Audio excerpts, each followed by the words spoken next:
Pasangan ini baru selesai pilih cincin kawin. Dalam perjalanan kembali, mereka bertengkar. Wanita marah turun dari mobil di tengah jalan. Chul Wong ingin menelepon untuk minta maaf. Yosin sedang marah seperti itu, bagaimana mau angkat HP?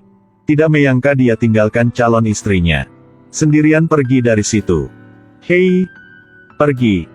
Jangan balik sini lagi. Sekarang Chul Wong di jalan gak bakalan tahu.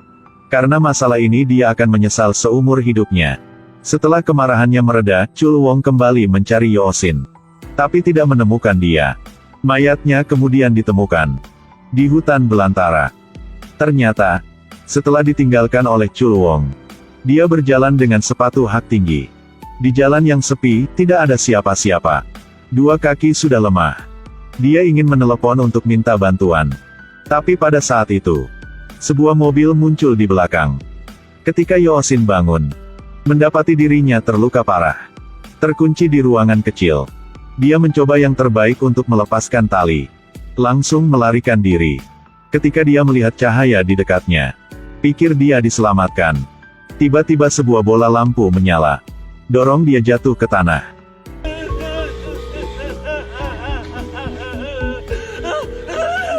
Pembunuhnya mengakhiri hidup dia dengan sangat kejam. Ketika polisi menemukan mayat Yosin, dia telah disiksa sampai tidak terlihat seperti manusia lagi. Tidak dapat dikenali. Chul Wong melihat cincin di tangan dia. Baru dikonfirmasi ini tunangannya. Orang tuanya marah dan menegur Chul Wong. Kenapa kamu tega meninggalkan dia di tengah jalan seperti itu? Melihat anak dibunuh, orang tua patah hati. Tidak lama kemudian, mereka bunuh diri. Dan sekarang polisi baru kasih tahu Chul Wong. Dia sudah hamil 6 minggu. Kamu tahu gak? Jika hari itu aku tidak berhenti mobil di situ, hari ini kami sudah menikah. Chul Wong putus asa. Sejak saat itu sedih dan tertekan. Kejadian ini menjadi mimpi buruk dalam hidupnya. Dia bersumpah bahwa dia akan menangkap si pembunuh.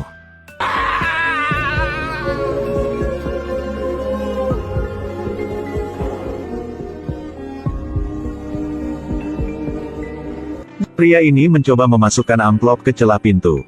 Tapi digigit tangan oleh wanita ini. Dorong dia keluar. Lalu melemparkan semua uang padanya. Langsung kunci pintu. Pria dikunci pintu di luar langsung ketuk-ketuk pintu dengan keras. Wanita gila ini. Apa salahku? Ternyata mereka dulu adalah suami, istri. Dia datang ke sini hanya ingin ucapkan selamat ulang tahun untuk anak yang sudah lama tidak ketemu. Tapi dia diusir sama mantan istri. 5 tahun yang lalu, dia masuk ke penjara. Jadi mereka bercerai. Setelah bebas dari penjara dia menjadi sopir. Tidak dihargai sama mantan istrinya. Untuk melampiaskan amarah di hati. Saat nyetir, sikapnya sangat marah. Hampir menabrak mobil di depan menyebabkan kecelakaan. Paman, berhenti mobil. Ini benar-benar sia. Wanita itu marah lempar uang ke muka dia. Lalu turun mobil dan pergi. Dia melihat wanita itu sedang mau pergi. Mengingat sikap mantan istrinya yang menghina dan penuh kebencian. Merasa seperti tidak dihargai oleh para wanita. Api marah langsung menyala dalam hati. Tapi saat itu, dia nemukan Yosin. Sedang berjalan di jalan sepi. Dia langsung kunci Yosin dalam sebuah ruangan. Ketika Yosin ingin melarikan diri, dia sudah bunuh Yosin secara brutal. Tidak lama kemudian, polisi ikuti petunjuk dan berhasil menangkap pembunuhnya. Chul Wong marah lempar batu ke kepala orang itu. Kau adalah bajingan. Saya harus bunuh kau. Tapi pembunuh terhadap sikap marah keluarga pasien. Tidak ada penyesalan sama sekali. Menunjukkan sikap provokatif. Membuat kemarahan Chul Wong semakin kuat. Dia bersumpah dia tidak akan meninggalkan si pembunuh dengan tenang. Dia diam-diam menyelidiki putri si pembunuh. Mengetahui bahwa dia di SMA. Dia muncul sebagai guru di sekolah. Gadis ini memegang pistol yang mengarah ke ayahnya. Beberapa hari yang lalu, dia bahkan lebih memperhatikan kesehatan ayahnya. Ayah dan anak itu dekat satu sama lain. Semuanya seperti itu karena sebuah berita. Di koran tertulis bahwa pria ini membesarkan putri seorang penjahat selama 10 tahun. Ternyata 10 tahun yang lalu, ayah Jung Hyun masuk penjara karena bunuh orang. Setelah cerai, ibu tidak bolehin ayah bisa ketemu dengan anak lagi. Tidak ingin uang dari mantan suaminya. Berkali-kali diusir dari pintu oleh mantan istrinya. Kemudian dimarahi oleh pelanggan saat bekerja. Dia kemudian melampiaskan amarahnya pada seorang gadis lugu. Tidak sengaja bertemu di jalan. Lalu membunuh orang secara brutal. Di tengah malam itu, dia diam-diam balik ke rumah. Karena ingin ketemu dengan putri sekali. Ketahuan sama mantan istri, langsung panggil polisi. Tapi dipukul sama dia dengan keras. Saat itu polisi Lee Sang-won datang.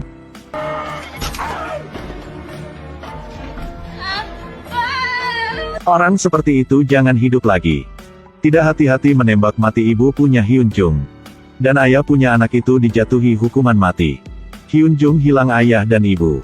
Gadis kecil usia baru 5 tahun sangat ketakutan.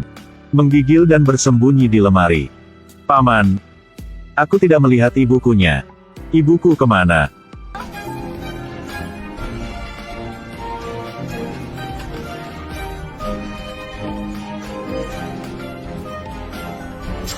Dia memperlakukan Hyun Jung seperti putrinya sendiri. Memelihara gadis itu menjadi dewasa. Tapi dia tidak tahu bahwa Hyun Jung masih menyimpan dendam di hati. Penderitaan yang tidak bisa diceritakan oleh teman-teman. Pada saat itu, Guru Chul Wong muncul. Gadis itu akhirnya bisa membuka hati. Chul Wong sering bantu dia belajar. Perhatian dan dorongannya membuat Hyun Jung tersentuh dalam hati. Tapi dia tidak tahu. Guru adalah orang di balik segalanya. Dia tidak tahu. Wanita yang telah dibunuh oleh ayah kandungnya adalah tunangan Chul Wong. Tahun itu, Chul Wong melihat wanita yang dia sayang dibunuh secara brutal. Tapi pembunuh tidak menyesal sama sekali. Dia bersumpah tidak akan memaafkan pembunuh. Orang yang telah hancurkan hidup dia. Dia menggunakan wartawan untuk menekan opini publik. Membuat Hyun Jung menjadi fokus kritik. Karena itu dia langsung mencari Chul Wong untuk curhat. Tidak menyangka dikasih obat sama Chul Wong. Ketika dia bangun, melihat dia sedang di dalam satu rumah kayu. Dan ayah tiri sedang diikat di dalam. Lalu Chul Wong keluarkan satu pistol. Taruh di tangan Hyun Jung. Dia menggunakan pistol ini. Bunuh ibu punya kamu.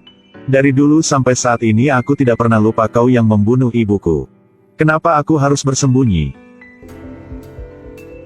Karena aku takut kau akan bunuhku biar rahasia ini tidak akan diungkap. Karena harus baik-baik sama aku. Hari itu aku bawa kamu pergi tidak penting. Yang penting kamu adalah anak ayah. Chul Wong mengancam Hyun Jung untuk membunuh ayah tirinya. Tapi akhirnya dia tidak bisa melakukan. Setelah berapa saat dia memutuskan untuk bunuh diri. Agar semua orang bebas dari penderitaan. Aku tahu sudah cukup. Akhirnya aku juga mengerti kenapa aku suka sama guru. Karena kita semua adalah orang yang emosional. Tapi penyesalannya terlalu ringan. Jika ada akhirat, aku mohon pada ayah.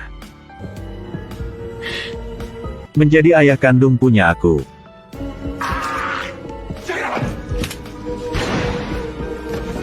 Film berakhir di sini. Film ini ingin kasih tahu kita bahwa, ketika dua orang bertengkar, sama sekali jangan meninggalkan kekasih Anda di jalan. Konsekuensinya akan sangat serius.